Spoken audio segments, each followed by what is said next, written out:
옛날 어떤 시골에 친구를 만나러 한 신사가 방문을 하게 됩니다. 집 마당에서 한 아이가 놀고 있길래 애야, 아빠 어디 가셨니? 이렇게 물었어요. 얘가 하는 말이 아빠 시장 가셨어요. 그런 거죠. 그래? 그럼 얼마나 걸릴까? 그랬더니 이 아이가 하는 말이 갈 때는 1시간 걸리는데요, 오실 때는 2시간 걸려요. 그러는 겁니다. 야 이놈아, 아니 갈 때는 1시간인데 왜 올 때는 2시간 걸리니? 그랬더니 아니 갈 때는 맨정신으로 가셔서 1시간인데요, 올 때는 술에 취해가지고 2시간 걸려요. 그러더라는 거죠. 처음에는 뭔 말인지 몰랐는데 아이가 설명하는 것을 들어보니까 일리가 있어요. 시장 가가지고 막걸리 한 사발 먹으면 갈짓자로 걸어오다 보니까 1시간 걸릴 게 2시간 걸려서 이제 오게 되는 거죠. 간혹 우리가 사람 간의 대화를 할 때 분명히 우리말입니다. 우리말. 무슨 뭐 영어를 하는 것도 아니고 일본어를 하는 것도 아니고 우리말을 하는데 못 알아들을 때가 있죠. 그래서 그때 쓰는 표현이 뭡니까? 야 너는 왜 말귀를 못 알아듣니? 신입사원들한테 물었어요. 제일 직장 상사로부터 듣기 싫은 소리, 그 가운데 항상 탑3 안에 드는 소리가 뭐냐면 너 왜 이렇게 말귀를 못 알아들어? 이 얘기를 합니다. 처음에 잘 모르잖아요. 업무가 어떻게 되는지 모르는데 그걸 누가 이렇게 친절하게 설명해 주는 상사들이 많지 않습니다. 그냥 업무 지시를 합니다. 그럼 못 알아듣죠. 분명히 한국말로 했는데 못 알아들어요. 그럼 너 왜 이렇게 말귀를 못 알아듣니? 그 소리가 제일 듣기 싫은 소리 중에 하나라는 거죠. 우리가 신앙생활도 마찬가지입니다. 몇 해 전에 우리 성도님들 몇 분하고 성지순례를 다녀온 적이 있죠. 그 성지순례 코스 가운데 마가의 다락방에 간 적이 있습니다.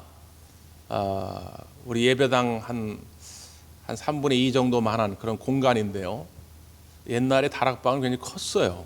마가라는 사람의 소유였는데 그 다락방에 이제 120명의 성도가 모여가지고 성령의 임재를 위해서 뜨겁게 기도할 때에 성령의 임재가 나타나죠. 그래서 그때 가해됐던 전사님이 그때를 기억하면서 우리 손 붙잡고 통성으로 방언 기도하자고 그러시더라고요.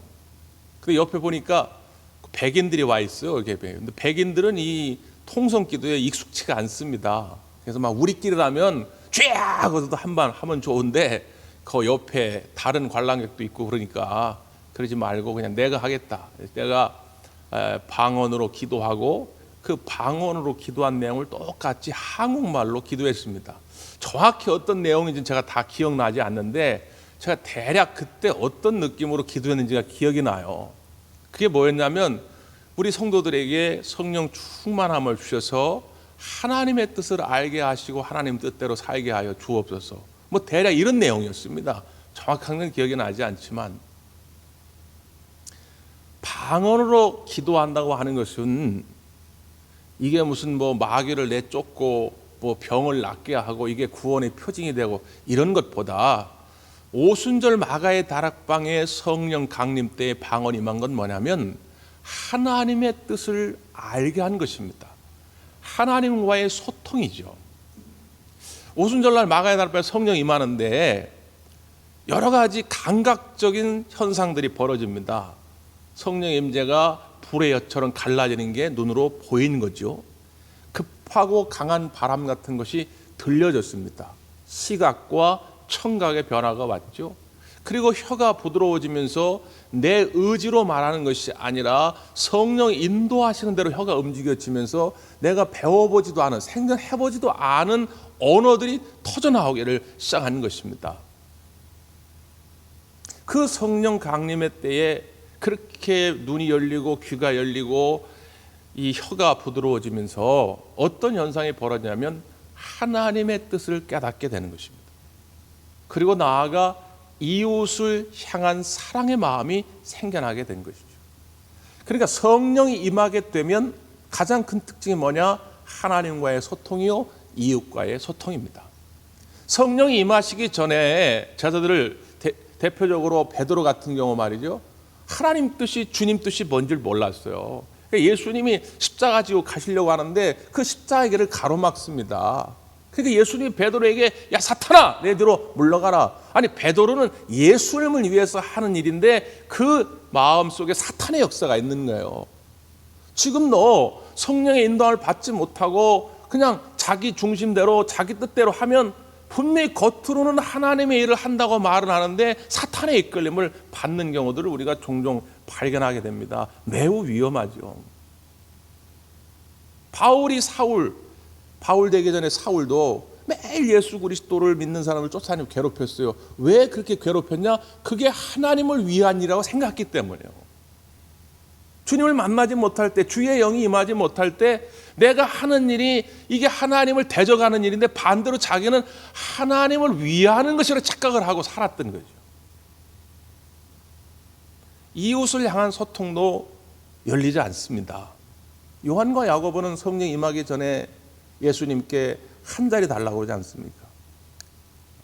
한 사람은 오른편에, 한 사람은 왼편에. 성령이 임하기 전에 이웃에 대한 관심이 없어요. 내 형제들이 지금 어떻게 생각하니 관심이 없어요. 나만 잘 되면 돼요. 그냥 나만 출세하면 돼. 나만 성공하면 돼요. 나의 성공과 출세를 위해서 심지어 하나님의 이름을 이용합니다. 그게 요한과 야고보였죠. 가룟 유다 성령의 충만히 임하기 전에 그는 예수님을 돈으로 알았어요.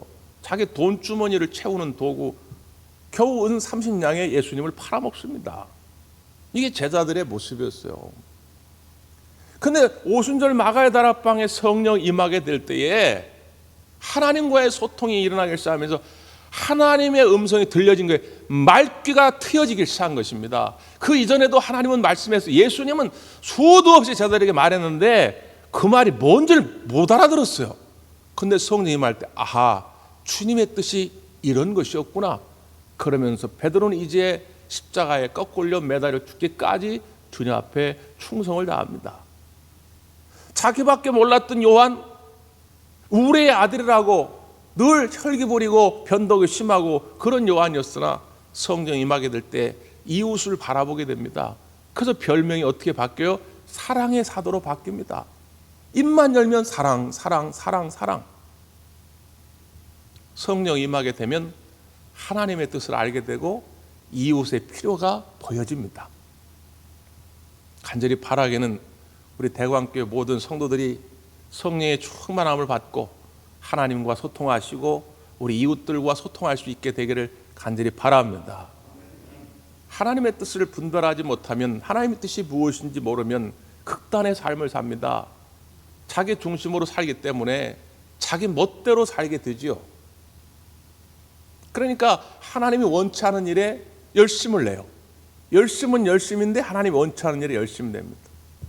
아주 반대의 경우도 있습니다. 그건 뭐냐면 하나님의 뜻을 알지 못할 때에 심각한 우울감에 빠집니다. 절망적이 되죠. 왜? 지금 내 눈앞에 펼쳐지는 상황들이, 사건들이 내가 도저히 감당할 수 있는 일들이 펼쳐질 때 야, 내 인생은 이제 끝났구나. 요즘 TV에서 젊은이들이 많이 말하는 것처럼 이번 인생은 실패작이구나. 여러분, 인생은 한 번뿐입니다. 이번 인생뿐이에요. 근데 우리가 얼마나 힘들면 그런 표현을 하겠습니까? 오늘 본문 말씀 가운데도 보면 그런 인물이 하나 등장합니다. 우리가 잘 아는 엘리야죠. 앞에 열왕기상 18장에 보면 엘리야가 멋있는 영적 전쟁에서의 승리를 거둡니다. 바로 갈멜산 전투죠. 갈멜산에서 이방 선지자들과 기도 대결을 펼치는데 이방 선지자들은 850명에 가까운 선지자들이 소리를 지르고 옷을 찢고 칼로 몸을 해하면서 별짓을 다 해도 아무런 변화가 일어나지 않는데 엘리야는 홀로 서가지고 하나님 앞에 주여 응답하여 주옵소서 부르짖을 때 불로써 하나님이 응답하신 것이죠. 그 이방 선지자들이 혼비백산에서 도망갈 때 기손 시내까지 쫓아가서 그 선지자들을 다 몰살시킵니다.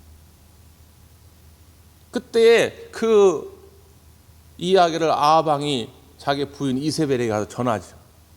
이세벨이 화가 난 겁니다. 이세벨이 이 이방 선지자들 키운 거 아닙니까? 이 바알 신앙을 끌고 와가지고는 이 이방 선지자들을 이 이세벨이 키운 건데 자기가 아끼던 그 선지자들 다 죽였으니 화가 나는 것이지요. 그래서 사람을 보내가지고 엘리야를 협박합니다. 야, 네가 그렇게 그 이방 선자들 그렇게 해놓고 넌 멀쩡할 줄 아냐? 너도 똑같이 그렇게 죽이면 당할 것이야. 그 말을 듣고 엘리야가 낙심에 빠지죠. 그래서 도망을 칩니다. 그래서 이 열왕기상 19장에 넘어오게 된 것이죠. 도망을 친 다음에 그가 로뎀나무 아래 머무르면서 하나님 앞에 이렇게 외칩니다. 자, 오늘 본문 한번 다시 확인해 볼까요? 4절인데요. 4절. 자기 자신은 광야로 들어가 하룻길쯤 가서 한 로뎀나무 아래에 앉아서 자기가 죽기를 원하여 이르되 여호와여 넉넉하오니 지금 내 생명을 거두시옵소서. 나는 내 조상들보다 낫지 못하니이다. 여호와여 넉넉하오니 지금 내 생명을 거두어 주옵소서. 여러분, 이 상황이 이해가 되십니까? 지금 왜 지금 이 로뎀나무까지 도망쳐온 겁니까? 엘리야는 죽음이 두려워서 도망친 겁니다. 이세벨이 죽인다고 그랬으니까. 그런데 죽지 않으려고 도망쳐 왔는데 하나님 앞에 죽여달라고 말합니다. 자, 살아가다 보면 이럴 때가 많아요. 나이 드신 부모님들이 자식들이 서운해하면 아이고 내가 죽어야지. 실제 죽어야겠다는 그런 마음은 아닌데 자기의 섭섭함을 그렇게 표현하는 것이죠. 옛날 부부싸움 하다가도 보면 주로 아내들이 그러죠. 아내들이 막 이제 남편한테 그러려면 날 죽여 막 그러죠. 실제 그게 죽이라는 얘기는 아니고 속상하니까 그 답답함을 표현하려고 그렇게 하는 거죠. 그러니까 지금 엘리야가 로뎀나무 아래에 와가지고 하나님께 죽여달라고 하는 것은 실제 속내가 아닙니다. 그 무슨 말이죠? 하나님을 향한 원망이죠. 하나님, 어떻게 이럴 수가 있습니까? 내가 하나님을 위해서 일하는 것 뿐인데.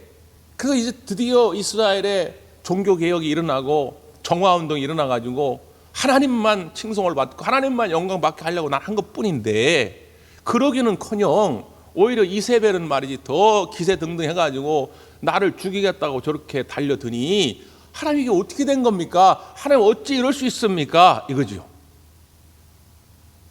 하나님의 뜻을 모를 때, 하나님의 뜻을 오해할 때, 하나님의 음성이 들려지지 않을 때 우린 누구나 할 것 없이 이런 마음을 갖게 됩니다. 내 믿음이 기초부터 송두리째 흔들리는 경험들을 하게 되는 것이죠. 어떻게 하면 좋을까요?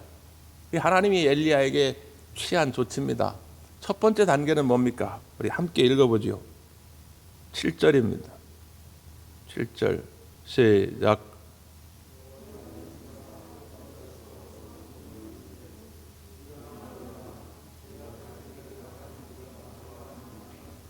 첫 번째 조치는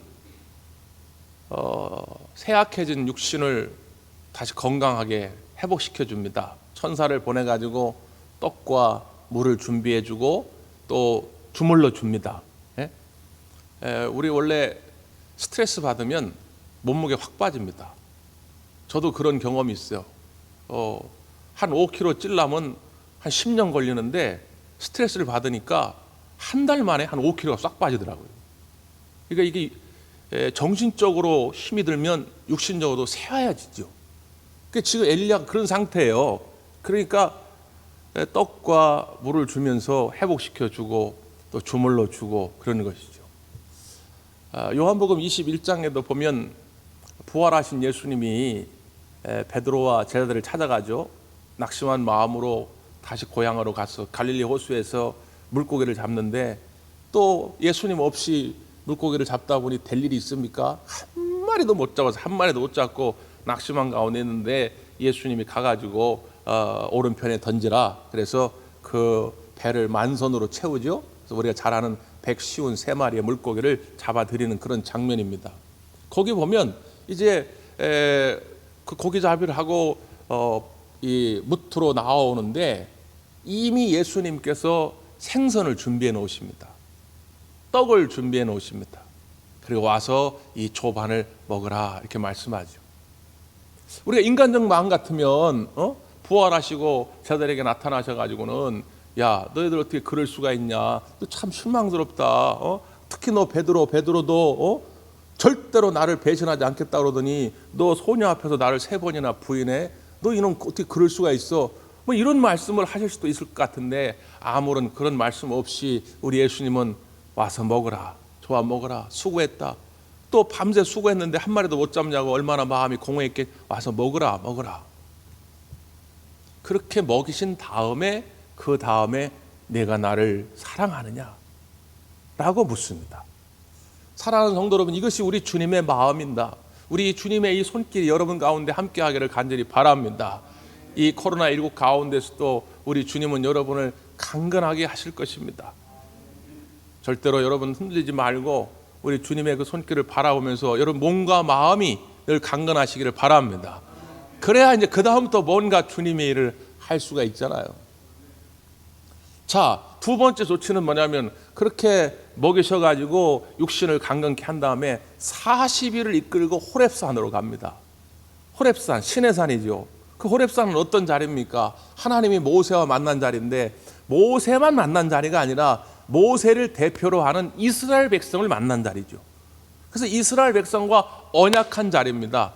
내가 너희들을 저 가나안 땅으로 인도할 것이고 가나안 땅에서 너희들을 부유하게 행복하게 할 것이니까 너희들은 내가 명하는 규례와 이 법도를 잘 지켜라. 이 약속을 한 자리가 바로 시내산 호렙산입니다. 그 자리로 엘리야를 끌고 가는 거예요. 그리고 묻습니다. 너 왜 여기 있느냐? 여러분, 아니 하나님이 지금 40일 동안 끌고 와가지고 지금 호렙산에 있는 거예요. 근데 하나님이 몰라가지고 물었을까요? 너 왜 여기 있어? 물었을까요? 아니죠. 하나님이 물은 이유가 있습니다. 여기서 너 왜 여기 있어? 라고 묻는 것은 이 지형을 말하는 것이 아니라 그의 마음의 상태, 영적 상태를 묻고 있는 것이죠. 지금 이 낙심의 자리, 이 우울의 자리는 내가 있어야 할 자리가 아니다. 근데 엘리야는 깨닫지 못하죠. 왜? 여전히 하나님의 뜻이 뭔지를 잘 모르니까. 하나님이 지금 어떤 계획을 갖고 계신지 잘 모르니까. 그러니까 하나님께서 다시 한번 엘리야의 그 심령을 깨웁니다. 소위 지금 표현으로 하면 부흥회를 하는 거예요. 부흥회. 그러니까 어떤 부흥회를 하느냐? 자, 여호와 앞에 산에 서라. 자, 호렙산 앞에 섰습니다. 그때 큰 바람이 일어납니다. 지난주에도 태풍이 올라와가지고 우리 서해안 쪽은 괜찮았지만 저 남해안, 동해안 쪽은 큰 피해를 입었고 또 내일부터 또 태풍이 온다고 그러죠. 여러분도 가정에서 주의하시길 바랍니다. 지금도 태풍이 일어나면 큰 피해가 있잖아요. 그런 큰 바람이 일어납니다. 바위도 부술 정도의 바람이. 근데 그곳에 하나님은 임하시지 않았습니다. 그 다음엔 지진이 일어납니다. 지진. 여러분, 지진이 일어나면 뭐 우리나라는 크게 그런 피해를 경험하지 않았지만 이 옆에 우리 일본만 봐도 지진이 일어나면 말이죠. 엄청난 피해가 일어납니다. 그런데 그 지진 가운데도 하나님은 임하시지 않으셨다는 거예요.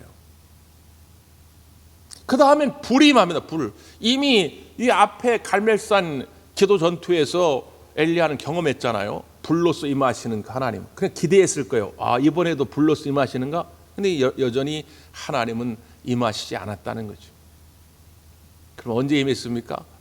자, 12절입니다. 12절을 한 번 더 읽습니다. 12절. 시작.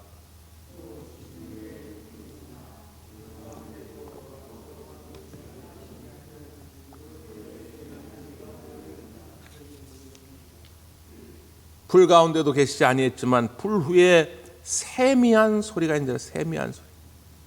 세미한 소리, 이 세미한 음성 가운데 하나님이 임하셨다는 거예요. 여러분, 이게 무슨 의미일까요?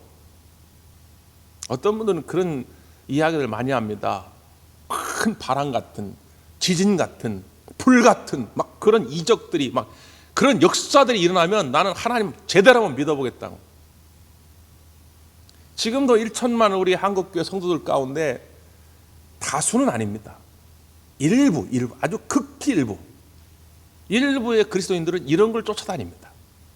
어디 큰 바람 없나?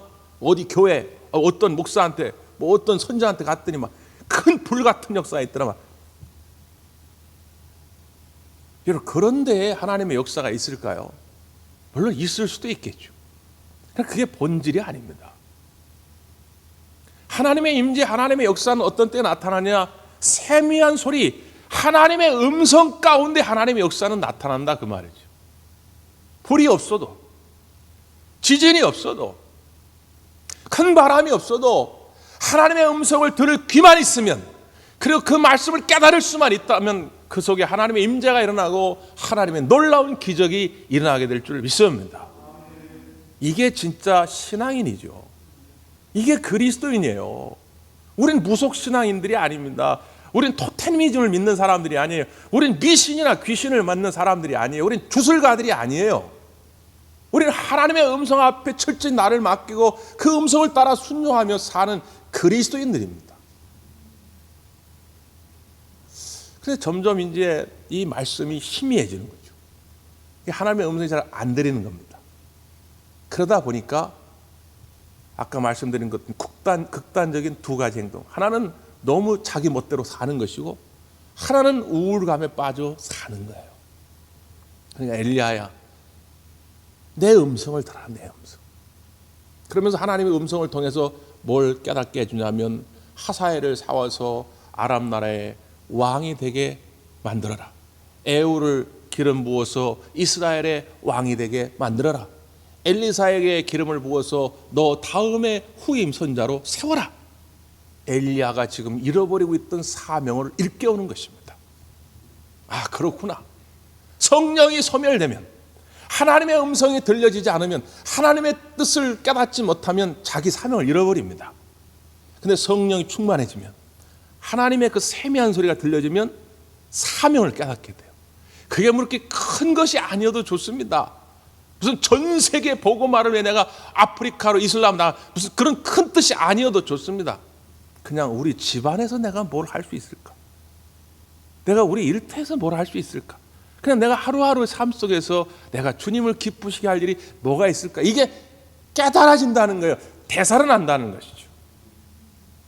그런데 그때 한 가지 우리를 유혹하는, 우리를 힘들게 하는 요소가 있습니다. 그게 뭘까요? 아침에 일어나가지고, 아, 그래, 목사님 주신 말씀처럼, 하나님 주신 말씀처럼 내가 오늘 하루를 뭔가 주를 위해 기쁘게 할 수 있는 일을 뭔가 해볼까 했을 때, 그때 나를 흔들리게 하는 어떤 유혹들. 오늘 하나님께서 엘리야에게, 엘리야야, 너 왜 여기 있냐? 이렇게 물었어요. 근데 엘리야가 뭐라고 핑계댑니까? 두 번이나 그 말이 반복해 등장하는데요. 그 10절 후반부에도 있죠. 주의 선자들을 죽였음이오며 오직 나만 남았거늘 그들이 내 생명을 찾아 빼앗으려 하나이다. 14절에도 동일하게 오직 나만 남았거늘 이겁니다. 은혜 충만, 성령 충만, 말씀 충만해가지고, 야, 그래, 내가 이렇게 살면 안 된다, 진짜. 나 이제 하나님을 위해 살아야 되는데, 야, 그래, 내가 이제 교회에 정말 필요한 일꾼이 돼야지. 아, 내가 이제 가정에서도 본이 되는 그리스도의 삶을 살아야지. 했는데, 이게 하루 이틀 지나다 보면, 근데 왜 나만? 아, 저 사람은 저 교회 집사라는데, 저 사람은 권사라는데, 저 사람은 장로라는데, 아, 심지어 TV 보니까 목사란 자가 나와가지고 저렇게 사회를 혼란스럽게 하고 있는데, 아니 왜 나만 그렇게 살아야 되지? 힘들게? 이게 이제 우리의 마음을 송두리 흔들어 버립니다. 속상하죠. 나만 고생하는 것 같아요. 그때 하나님께서 뭐라고 응답하십니까? 자, 마지막 18절입니다. 18절. 시작.